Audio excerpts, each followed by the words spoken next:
Greetings, world. We are anonymous.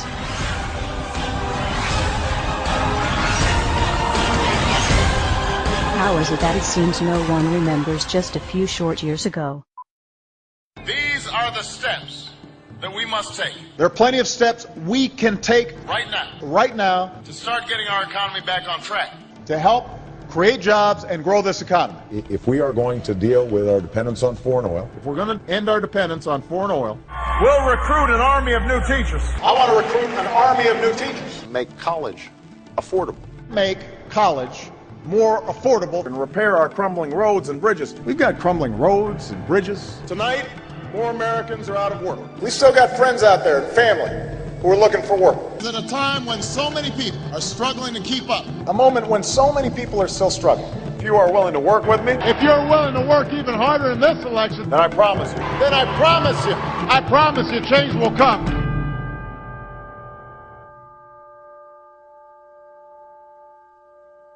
Shall we play a game?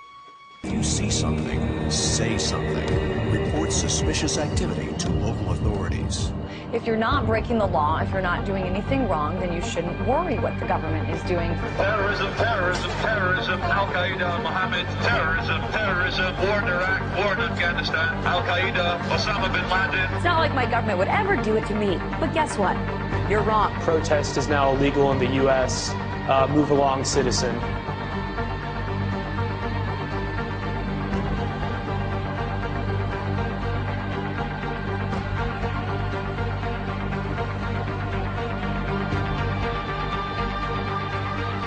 And yet we just sit there and calmly feel say, oh, they're making us safe. I don't even know whose side I'm on.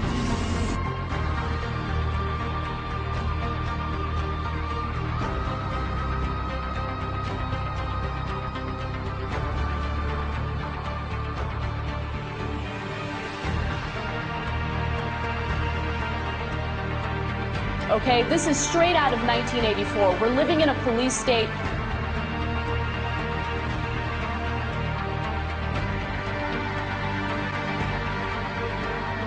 I never had a choice of what happened to me.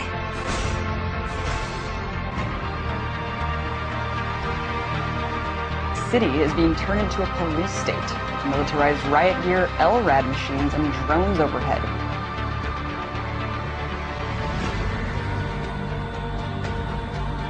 Corporations have more power than the government. Our government now works for the banks.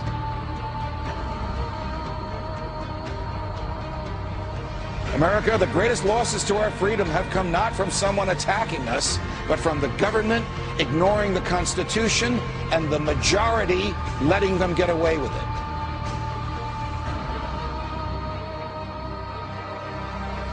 Yeah, we torture. Yeah, we spy on them. Yeah, we do all of this, but it's no big deal. Get used to it. You know what? We're not going to get used to it. Police have opened fire on the crowd. We're all in serious, serious danger. Millions of dollars spent on new police gear, trucks ready to function as rolling barricades. What you have here is, this is the wars coming home. If anybody doesn't believe this government is capable of doing these kinds of things, you're out of time. Go back to bed, America. Your government is in control again. Well, you know, America's a strange country. All you need to keep them pacified is give them a dozen donuts and a gun. They don't seem to have the capacity, the intellectual capacity, to think of their own self-interest in any other way than the next 5 minutes. It's time to wake up. Wake up, America! Wake up, America.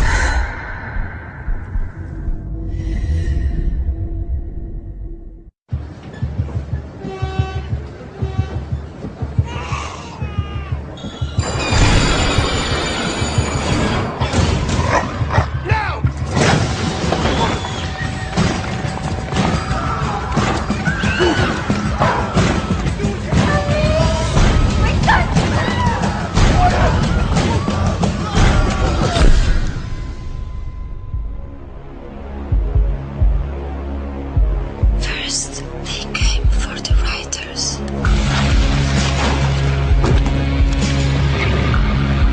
But I didn't speak up because I was not a writer. Then they came for the students. But I didn't speak up because I was not a student. Then they came for musicians. But I didn't speak up because I was not a musician. And then they came for the Greens, the Muslims, the trade unionists, Christians, and the Jews, the travelers, the homosexuals, the journalists, the artists, the thuggers, the doctors, the philosophers, the economists, the anarchists and the politicians, the nerds, the Europeans, the Americans, the communists, the hackers, illegals, the homeless. And I didn't speak up because I wasn't any of them. Any of them. And then they came for me. And there was no one left to speak up for me. The proles, if only they could somehow become conscious of their own strength, would have no need to conspire. They needed only to rise up and shake themselves like a horse shaking off flies. If they chose, they could blow the party to pieces tomorrow morning. Surely sooner or later it must occur to them to do it. Until they become conscious, they will never rebel, and until after they have rebelled, they cannot become conscious. The time is coming when the window for us to restore the control of our government to ourselves will close, and we had damn well better act before then. You want to know why the American public is fit? They're fit because they're not seeing their Congress do the work that they're sent to do. We need to demand more of our elected officials. Damn bills that come out here all the damn time. Come out here in the last second. And I gotta try to figure out how to vote for my people. They, in the excesses of power, they passed a bill that by their own admission, they hadn't read. This is PR politics. Unanimous consent that we bring up the bill to extend the tax cut for 160 million Americans. As you walk off the floor, Mr. Speaker, you're walking out. If you want to stand up on the floor of the Senate and defend the Wall Street banks like Bank of America and the credit card companies, be my guest. I would rather stand with the consumers and retailers who've been taken to the cleaners for years and years. Why aren't we questioning the underlying premise of the need for a bailout with taxpayers' money? Why aren't we passing new laws that stop the speculation which triggered this? Why aren't we directly helping homeowners with their debt burden? Why aren't we helping American families faced with bankruptcy? Why aren't we reducing debts for Main Street instead of Wall Street? Is this the United States Congress or the board of directors of Goldman Sachs? When I fuck up, who bails me out? No one. There is no one here to object. This is why the American people have thrown you out of power. You see, you're right. It is within your sole discretion to recognize a member. But you chose to exercise the power of the gavel, Madam Speaker. Therein lies the problem. If he's not here to pull off this political stunt, then we should just proceed and this bill should be withdrawn. It is the right thing to do by the American people to stop these tactics. Enough! And make no mistake about it, this is not about national security. But my point about this is a war without end. I'm afraid of giving up the right to trial by jury and hoping that someday they will declare an end to this war and they'll give back the right to trial by jury. Mr. Speaker, a nationwide revolt is developing over the body scanners at the airports, and it should. And we also know there are individuals who are making money off this. They say, trust us. Trust us, the people who brought us Katrina, to be competent in face of a disaster. Trust us, the people who brought us warrantless wiretapping and other excesses eroding our civil liberties. Trust us. Many of us were told in private conversations that if we voted against this bill on Monday, that the sky would fall, the market would drop 2,000 or 3,000 points the first day, another couple thousand the second day, and a few members were even told that there would be martial law in America if we voted no. We're not trying to scare kids. This president's foreign policy is what's scaring the kids of this country. Well, it's the same people that told us Saddam Hussein had something to do with 9/11. Same people that told us Saddam Hussein had weapons of mass destruction. Same people that told us we were going to be able to use the oil for reconstruction money. Same people that told us that we'd be greeted as liberators, not occupiers. Same people, same president that told us the Taliban is gone. Same president that told us that Poland is our ally 2 days before they pull out. Same president that tells us Iraq is going just great. Same president that tells us the economy is going just great. Same people that told us the tax cut was going to create millions of jobs. Same people that told us that the Medicare program only cost $400 billion when it really cost $540 billion. So please forgive us for not believing what you're saying. Please forgive the students of this country for not believing what you're saying. Not one thing about this war that has been told to the American people or that has been told to these college students has been true. Not one thing. Bremer says we need more troops. The Pentagon says we need more troops. And this president can't get them from the international community. There's only one option left. Let's be honest with the American people. Fascism, by definition, is when corporations team up with organized religion and control the government. Do I have to say anything more? Wouldn't you say that we're on the brink if we're not there? We're witnessing a slow and steady takeover of our true freedoms. And now we see the government taking over banks. We see the government taking over car companies, insurance. We're being told what cars we can drive, how much we can make. And now they want to take control of our health care. It's one more attempt for them to put everything that we do day and night under the control of the federal government. Are you willing to sacrifice your freedom for liberty? Well, I say that they're taking away our free will. The American people are being forced to do something they don't want to do. But there really is a difference between us, and it's basically this. We don't think the government should be in control of all of this. We want people to be in control. And that, at the end of the day, is the big difference. What they are trying to do is create an America very unlike the America that has existed for centuries. The thing associated with America, freedom, is precisely what must be destroyed if this is to be turned into a fundamentally different country to suit Obama's vision of the country and of himself.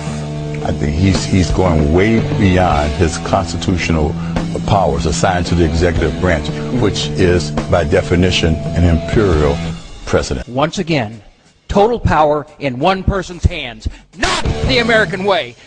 He's centralizing power inside the Beltway, taking power and decision-making from families, from individuals, and as a consequence, what he's doing is building an unchecked executive. Now, I hate to point fingers at anybody, but the present administration probably has a lot to do with that. But you know who's responsible for it? We are. Personal responsibility. Where is the outrage to come from? From you. It turns out you're the knight in shining armor. First, you've got to get mad. You've got to say, I'm a human being. God damn it. My life has value. It is time for us to take our country back. The real problem is that the American people have been too submissive. We have accepted the notion that we should be treated like cattle. Make us safe, make us secure, put us in the barbed wire. It's time for the American people to stand up and shrug off the shackles of our government. And the way I see it, they're not going to quit doing it until they bring this country to its knees. So I think we should all rise up and we should stop this administration from what they're doing because they're destroying this country. We, the people, have got to get control back of our country. The American people will revolt. Our government sucks. So what do you say? Maybe we should all just stop paying our taxes and revolt. Because this is bull. When our forefathers wrote the Constitution with the right to bear arms, it was not about hunting and fishing. The Second Amendment, the right to bear arms, is there so that we, the public, if our government gets out of control, we have the ability to rise up and change it. Now, many people have said to me, well, wait a minute. How could we, the citizens, ever stand up to the U.S. government and their entire military might? Well, wait a minute. I got the answer. We threw everything we had at Vietnam, and they were nothing but a bunch of farmers with a few AK-47s, and they withstood it all. Don't ever allow anyone to tell you that it can't be done. It can be done. To the government of the United States, those who make peaceful revolution impossible will make violent revolution inevitable. It is the constitutional right of the people to reform this government as we see fit. Over the past year, we have shown you what we are capable of. You can continue to resist us, or you can allow us to exercise our rights. We truly hope you choose the latter so that we can peacefully return this country to the principles it was founded upon and restore power to the people. To the citizens of the United States, it is our goal to reform this current government with your help. We do not want anarchy. We do not want chaos. What we want is to restore power to the people. Governments are supposed to derive their powers from the consent of the governed. Over the next few months, we will be releasing a series of videos detailing our reformation plans. IdeaVote will give every American a voice. We ask from you to use your voices. This new world is not one that we wish to shape ourselves. This new world will be that of the people, and the choice is yours to make in what direction we will go. We are anonymous. We are a legion. We do not forgive. We do not forget. Expect us.